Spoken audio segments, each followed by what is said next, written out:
Welcome back to ChainFinance. Today we're uncovering a hidden force in the markets, one that confuses retail traders daily, one that often triggers losses before trends continue. It's called a stop hunt, and it's closely linked with fake breakouts. Understanding these can transform your trading.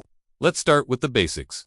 Every trader places stop-loss orders. These stops protect your capital when price moves against you, but stops are visible to the market, especially for institutions managing billions. Institutions use this knowledge to their advantage. Large players need liquidity to enter or exit big positions. Liquidity is the key to efficient market execution. Where do they find it? Around retail stop-loss clusters. These clusters are often near obvious highs and lows. This is where stop hunts happen.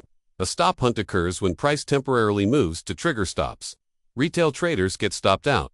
Institutions capture liquidity. Then the market reverses back into the main trend. This is why you see sudden spikes or fake breakouts. Now, let's define fake breakouts. A fake breakout happens when price breaks a key level. It seems like a trend continuation, but it quickly reverses. Fake breakouts often coincide with stop hunts. Retail traders think the trend is real. They enter positions, then price moves against them. Institutions benefit from this trapped liquidity. Understanding this can save you from unnecessary losses.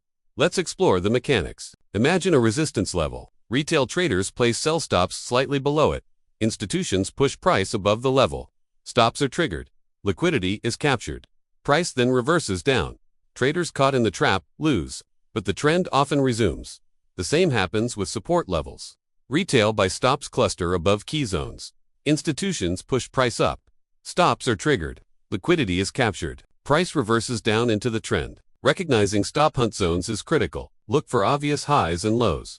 Multiple stops often cluster there. Use market structure to predict these zones.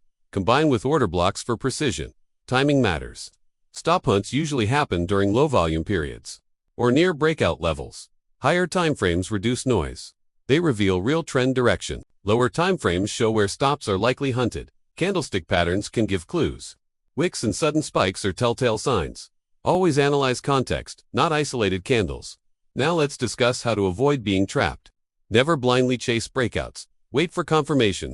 Use multiple timeframe alignment. Identify institutional footprints. Look for order blocks and liquidity zones. Avoid entering right at obvious highs and lows. Risk management is essential. Place stops strategically, not at obvious clusters. Use proper position sizing. Understand market behavior before entry. Patience is critical. Stop hunts are not random. They are part of market mechanics. Advanced traders anticipate them.